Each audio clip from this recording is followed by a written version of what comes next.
Hello everybody, in today's video I give you my top 5 batsmen from the West Indies.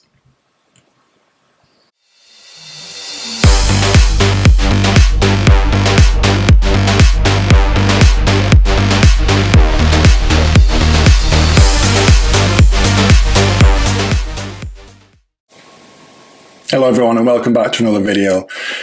Disclaimer, West Indies are my second favourite cricket playing nation. By far. The 5 players on this list, they've all retired. So Pollard, Hetmeyer, Thunderous, you can all take a seat, guys, and wait for the greatest IPL players of all time. Okay, so one guy that never took a back seat, and one that they certainly broke the mould when they made him. Coming in number 5, Sir Vivian Richards. Okay, I can hear every West Indian and most of the cricket fans around the world. Really, Rob? Viv Richards are only at number 5? Now, I get it, and I'll just explain why. Now, he's made my top 5, even though I only caught him at the back end of his career. So I really watched the West Indies on their tour of England in 1991. Now that's the test series where Viv retired. He retired as captain. His legend preceded him. He set the example for others to follow. He was unshakable and he was known as the Master Blaster. I'm going to put some stats up on screen for you now. Now, what the stats won't tell you, the guy's gone on to be a legend of cricket. Decades after he retired, he always will be. The guy's got a painting at Lord's for crying out loud. He was the first West Indian batsman to 5,000 test runs, and he was the first player to score both a century and a double century in the same match. My number 5, Sir Vivian Richards. Okay, guys, coming in number 4, Richardson. Now, Richardson took over from Viv in 1991 when Viv retired and went on to have a okay international career, but got a decent amount of Test and One Day international runs. And he really led the continuation and charge of the golden era of West Indian cricket through the early 90s. And although things started to take a downward turn towards the end of his period and towards his retirement, and when he handed the captaincy over, I think it's fair to say he led the team admirably, and almost not cricket related, but he's made the top 5 because those were big shoes to fill, stepping into Viv's shoes. And although I can't say that he absolutely filled those shoes, one thing that stood out about him quite iconically, if that's a word, was his hat. Now, almost every picture that I have of him has him in his wide brim, floppy maroon cap.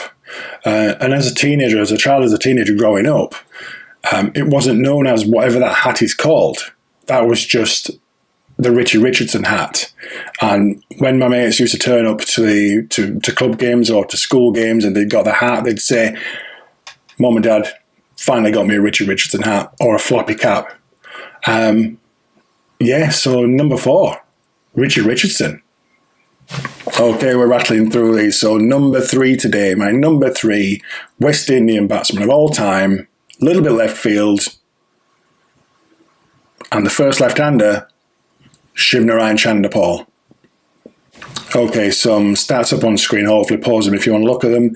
But for me, when I'm thinking about this, why has Chandera got above Viv and Richardson? It certainly wasn't from a playing aspect.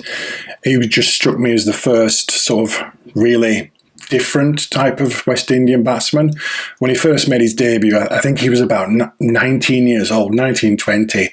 And honestly, every piece of his kit and equipment was too big for him. or at least it looked that way. It's like his mum had taken him to the cricket shop.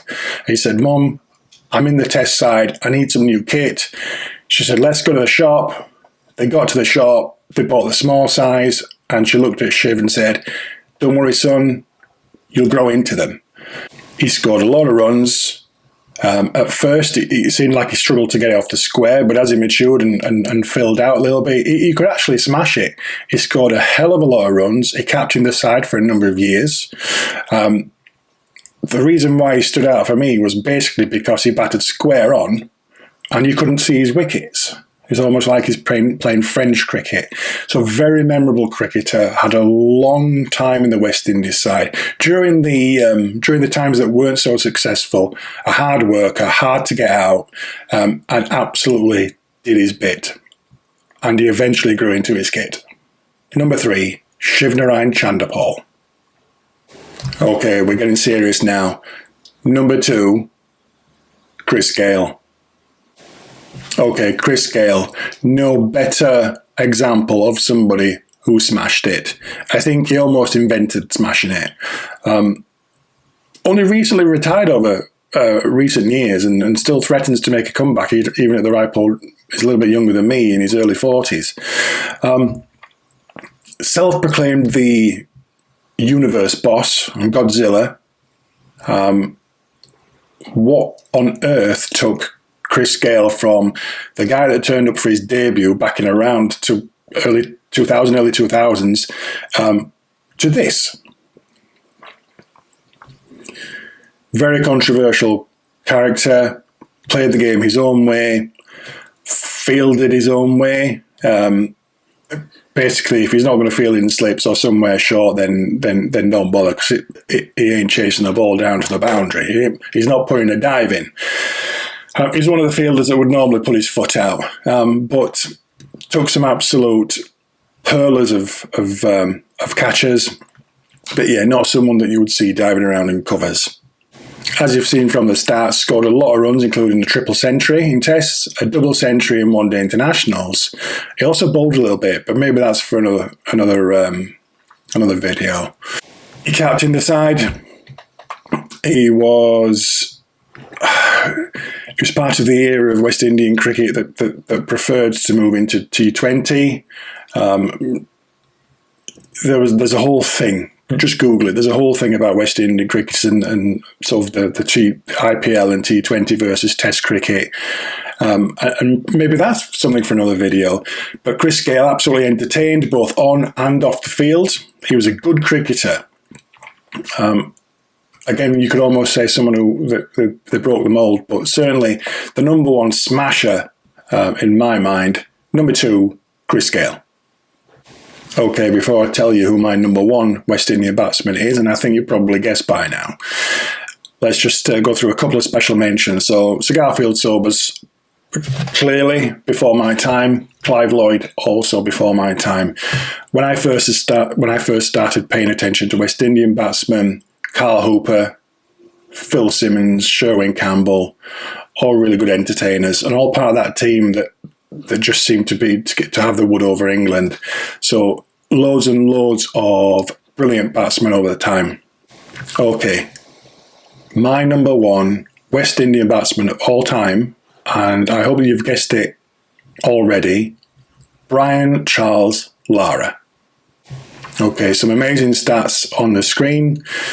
In my opinion, by far the greatest batsman of my generation, or of my time watching cricket, which is getting on for 35, 40 years now. So if you've seen my top 5 England players, you'll see that Robin Smith was in there. And I celebrated when Smith got, I think it was 175 in the St John's 1994 test. That was the same match that a certain Lara decided to break the world record and scored 375 runs. Now, although I was privileged to see Matty Hayden surpass Lara's record in 2003-2004 against Zimbabwe, I just imagine Lara sat at home and just said to whoever was with him, "Guys, hold my beer." He went out and got 400 not out, just a few months later in 2004 against the same team, England, at the same ground. Brilliant.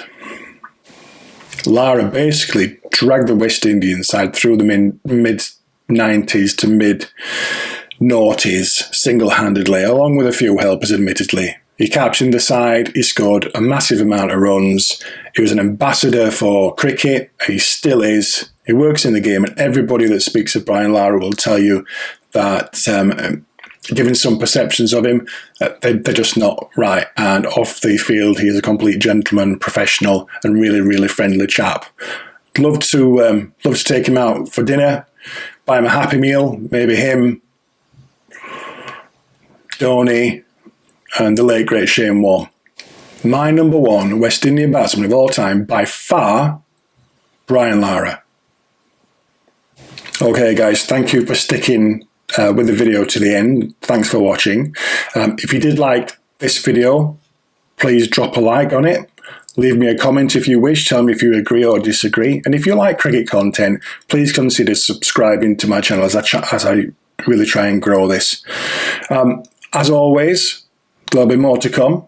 And until then, I'll see you soon.